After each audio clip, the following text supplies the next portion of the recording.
तुम्हारा दुश्मन कभी अपना नहीं हो सकता, चाहे परिस्थिति कुछ भी हो तुम्हारी लाइफ की।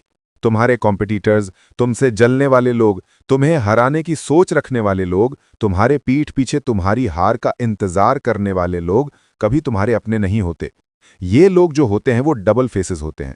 डबल फेसेस जो लोग होते हैं वो तुम्हारे सामने कुछ और होते हैं और तुम्हारे पीठ के पीछे तुम्हारी ही बुराई करते हैं, क्योंकि वो दिल से कभी नहीं चाहते कि तुम जीतो।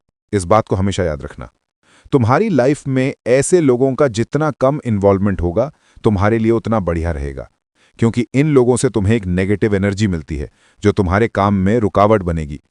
जिन भी लोगों से लगे कि ये लोग नेगेटिव हैं, ये लोग मुझे गलत ऊर्जा दे रहे हैं, दूरी बना लो।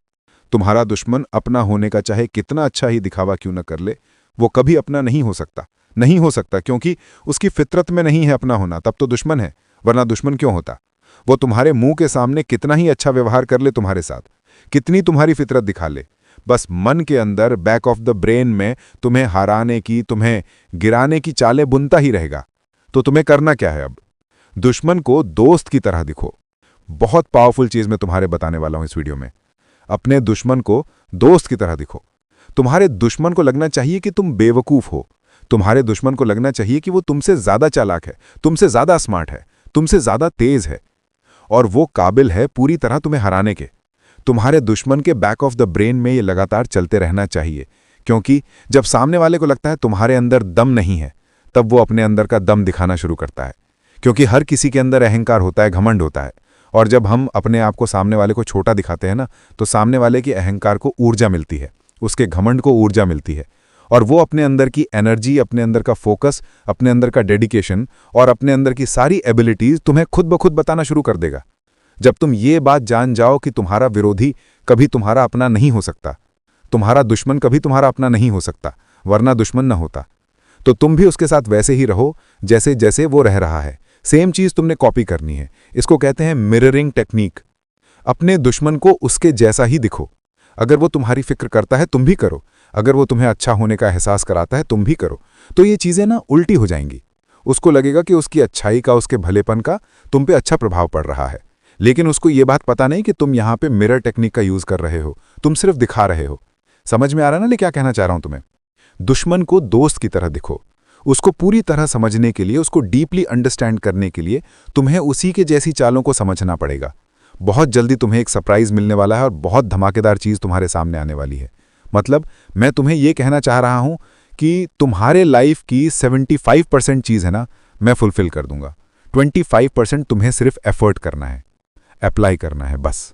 बहुत जल्द तुम्हारे सामने मैं ऐसी चीज लेके आने वाला हूं जिसको पाने के बाद तुम अपने आप को ब्लेस्ड फील करोगे। ये मेरा वादा है तुमसे। पॉइंट पे आता हूं। अपने दुश्मन को ना उसके शब्दों से नहीं, उसकी भावना से, उसकी फीलिंग से, उसकी एनर्जी से महसूस करना सीखो। उसकी फीलिंग, उसकी एनर्जी से महसूस करो।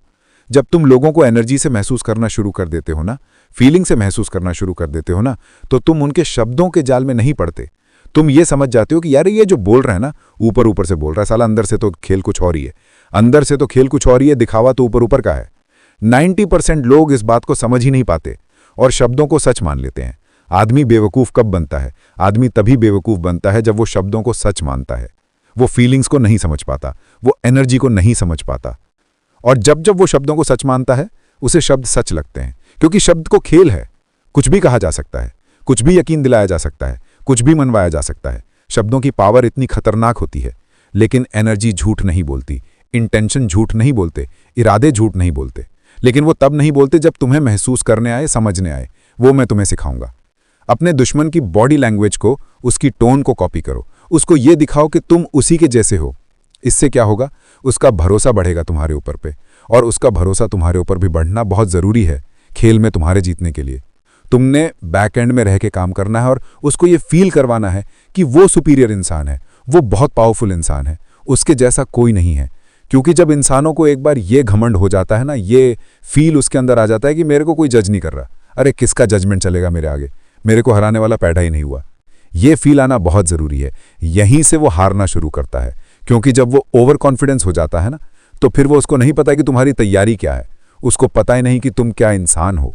तो फिर उसके बाद तुम्हारी असली चीज़ें उभर के सामने आएंगी, धीरे धीरे धीरे धीरे धीरे धीरे। क्योंकि एक बात याद रखना, तैयारी कौन करता है? तैयारी वो करता है जिसके पास होता नहीं है। जिसके पास है वो किस चीज़ की तैयारी करेगा। अब ये रूल काम कैसे करता है? जब तुम किसी को यकीन दिला देते हो कि तुम फुलफिल इंसान हो, तुम किस्मत वाले भी हो, तुम्हारे पास सब कुछ है, तुम्हारे पास पावर भी है, दिमाग भी है, फिर वो अपग्रेड करना छोड़ देता है अपने आप को। अपनी कुल्हाड़ी में, अपनी तलवार में धार लगाना छोड़ देता है। तलवार कितनी महंगी हो फर्क नहीं पड़ता, अगर उसमें धार नहीं है ना, वो किसी काम की नहीं है। लेकिन तुम क्या कर रहे हो? तुम छोटे बन करके सीख रहे हो, तुम छोटे बन करके उसकी चालों को समझ रहे हो, तुम अपने को अपग्रेड कर रहे हो। और एक समय ऐसा आएगा कि तुम अपने आप को इतना अपग्रेड कर चुके होगे और सामने वाला अपने घमंड में ही डूबा होगा। तो वीडियो से तुम्हें क्या समझ में आया? अपने दुश्मन का सबसे भरोसेमंद दोस्त बनना बहुत जरूरी है। याद रखना, खुद को अपग्रेड करना जरूरी है। जानकारी, नॉलेज ताकत है, पावर है, वेपन है। और जिसके पास जितनी ज्यादा नॉलेज होती है, जिसके पास शब्दों की कमी नहीं होती, वही पावरफुल इंसान है। इस बात को हमेशा ध्यान रखना। नॉलेज की तुम्हारे पास कभी कमी होनी ही नहीं चाहिए। अब मैं तुम्हें यह नहीं बताऊंगा कि वीडियो से तुम्हें क्या समझ में आया, ये तुम खुद बताओगे कमेंट में। तुमने जो कुछ सीखा, तुम्हें जो समझ में आया, कमेंट में जरूर लिखना। बाकी तुम्हारे अंदर अगर कोई टॉपिक है, किसी टॉपिक पे तुम वीडियो बनवाना चाहते हो, उसको कमेंट में जरूर लिखना। ध्यान रखो अपना। मिलता हूं तुमसे अगली ऐसी ही धमाकेदार वीडियो के साथ।